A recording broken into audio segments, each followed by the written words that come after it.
Welcome to the Eliot AI Boss Battle tutorial. In this tutorial you will create an epic boss battle and will learn how to do some more advanced items.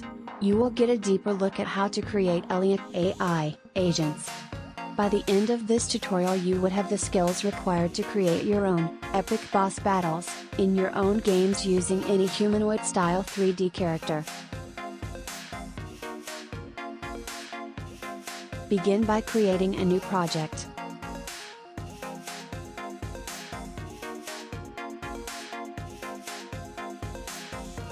Now go to the Unity Assets Store and download and import Eliot AI.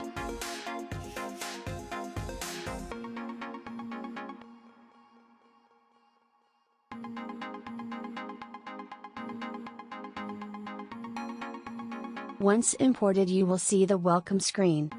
You can join our mailing list, watch more tutorials, and even like our Facebook page. Next go to the Unity Asset Store and look for 3D Game Kit.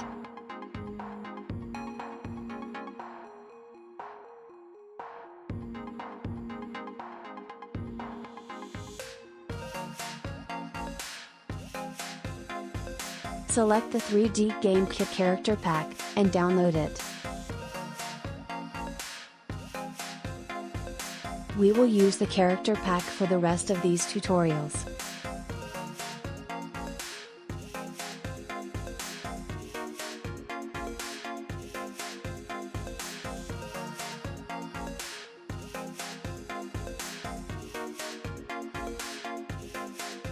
Once that is done, start off by creating a new scene for our boss battle.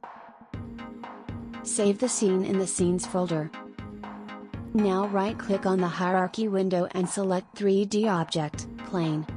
Scale this new plane to 4, 1, 4, in the X, Y, and Z axis. We need to see the ground better, so let's add a material to the ground.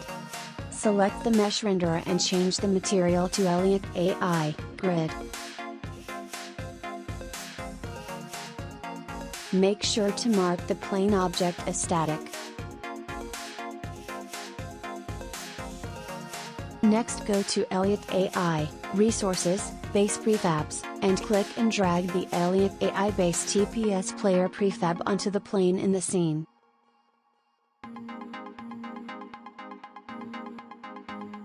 Now find the Ellen 3D model and then click and drag it into the graphics object inside of the Eliot AI Base TPS Player object. She is a bit too big, so let's scale her down to 0.5, on all axes. Next we need to align her, to the Eliot AI Base TPS Player object. To do this, select the Agent object, and then in the Inspector window go down to the Align Graphics Position button and click on it. Now click on the Ellen object and let's set up her animation controller.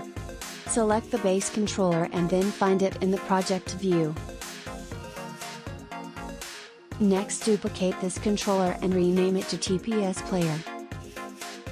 Now click and drag the controller back onto Ellen's animator controller in the inspector. At this point we need to double click on the controller and edit all the animations for Ellen, inside of the controller. Go ahead and replace each animation with Ellen's corresponding animations.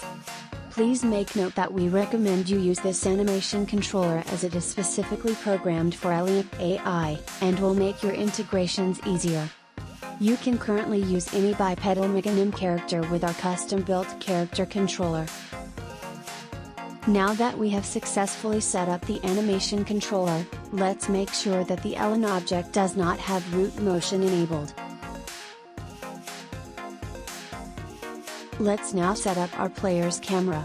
Select the agent from the hierarchy and then select the Eliot AI Base TPS Player camera. Go down in the inspector and change the distance to a value of 2. Now let's set up our Eliot AI agent for Ellen.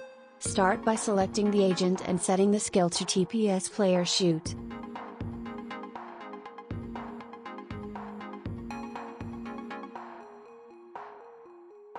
After that, click on the Advanced Mode button to switch to Advanced Mode and open up the Eliot Agent Component Player input by hitting the plus button next to it. Open up the key skill binding and set the key to spacebar.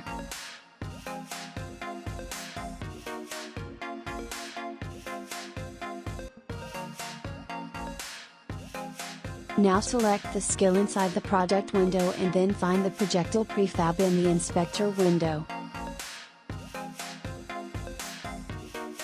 Click on this object to find it in the project view and select it. Next, go down in the inspector and change speed from 0.2 to 1.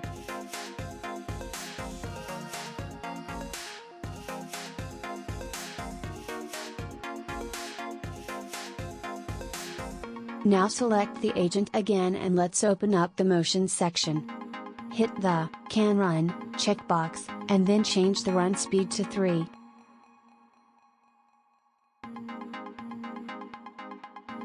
Next, open up the Resources section and then select Source 1, by clicking on the lines icon next to the Source 1 text.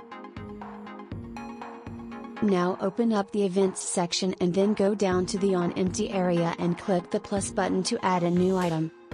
To make the agent die when the health is at 0, we must do the following. Click and drag the Eliot AI-based TPS player into the object field and then using the drop-down select Agent Death Handler, and then the die function. Now open up the death handler and then change the death delay from 1.5 seconds to 10 seconds. The death delay is the time from the start of the animation of death, to other death operations such as removing the object. This way we make sure that the animation of death is fully played. After this we must bake the navmesh by selecting Window, AI, Navigation, hitting the Bake tab, and then selecting Bake.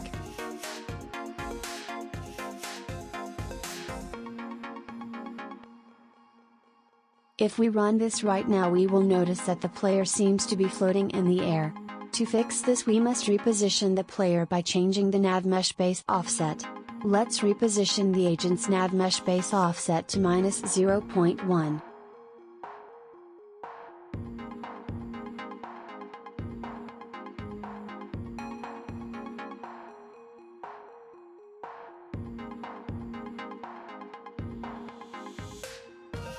Now let's test the character around, and make sure we can move around our character in the scene. Use the W, A, S, D keys to move Ellen around. Use the Shift key to make her run, and use the Space key to make her shoot her weapon. Use the mouse to look around. To exit, simply press the Escape key and then hit the play button to go back to the Unity editor. Now it's time to make our boss. Select Eliot AI, Resources, Base Prefabs, and then click and drag in the Eliot AI Base Agent Prefab onto the ground plane in the scene.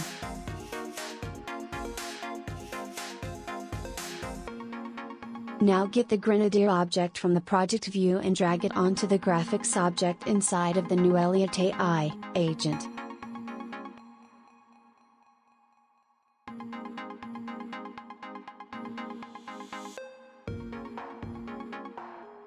Set the animation controller to the base controller and then make a duplicate of this controller, and name it Boss.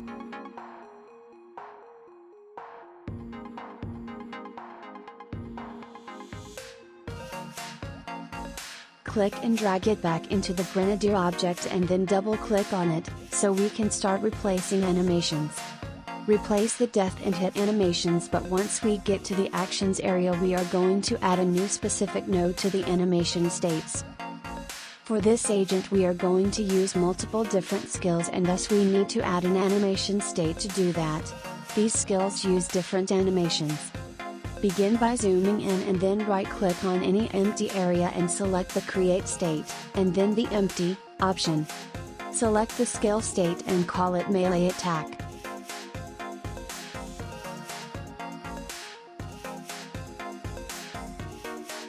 Select the new skill state and call it Range Attack.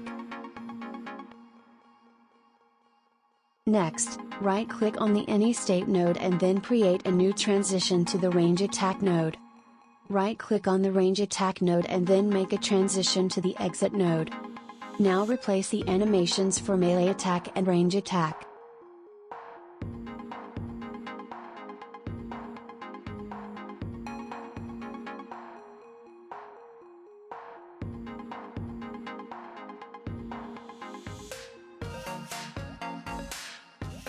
Next we are going to set up the transition arrows.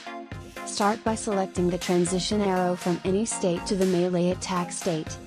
Change the condition from skill to melee attack. Now select the transition arrow from any state to the range attack state.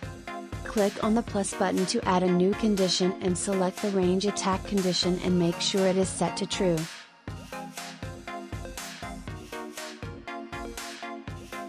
Finish updating all the animations and then head back to the scene view.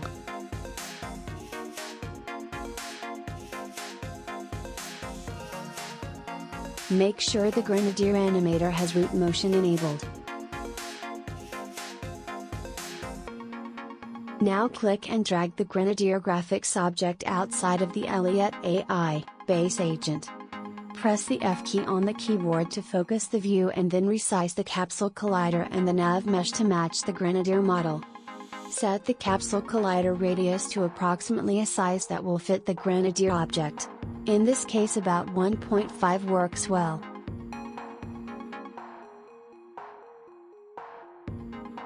Next set the height to a height that will match the Grenadier object.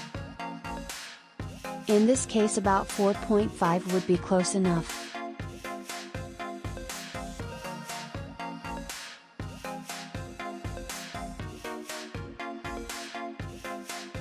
Repeat this process for the navmesh agent component. It looks like the same radius, of 1.5 and height of 4.5, work well with the Grenadier object.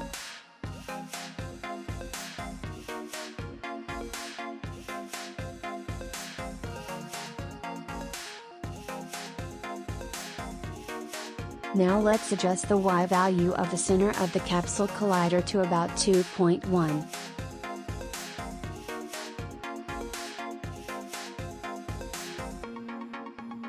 At this point we need to click and drag the Grenadier object back into the graphics object and then click on the Eliot AI agent.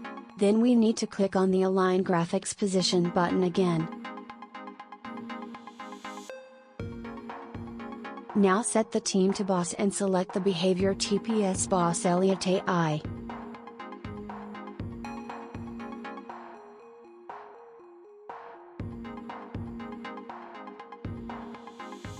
After that click on the advanced mode button and let's start adding in the skills.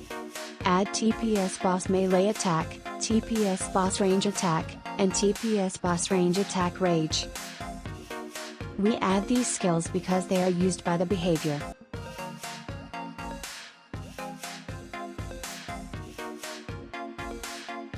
Now, zoom out of the view so we can see the Grenadier object better and let's begin adding some more functionality. Open up the Perception tab and then change the field of view to 360 degrees. Change the resolution to 50 and the range to 50 as well.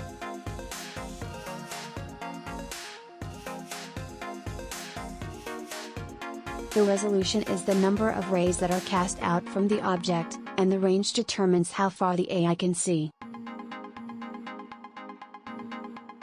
We want to make sure our AI boss can cover the entire board in this example. Now we need to create a new resources component for our AI.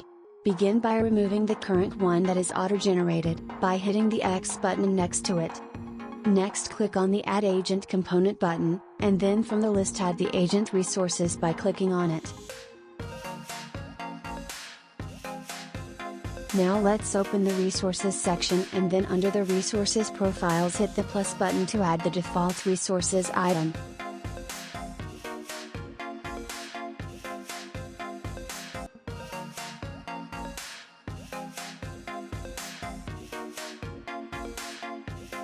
After that, select the Source 1 section and change the agent's max health value to 100, and then set its initial value to 100, by dragging the slider.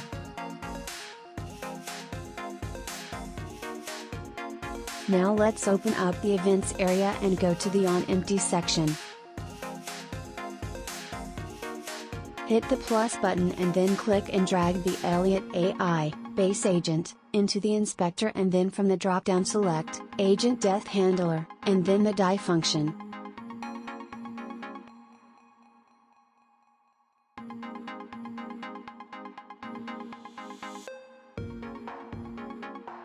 Next, open the Death Handler and set the death delay to a value of 10.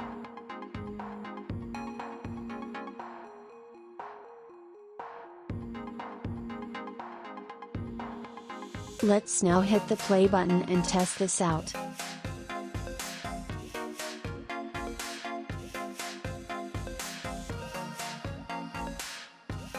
You have now successfully completed the Eliot AI boss battle tutorial.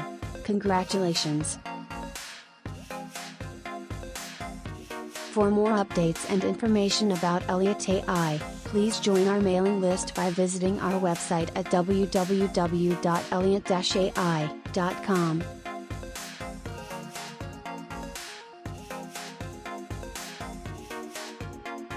Get your copy of Eliot AI today on the Unity Assets Store.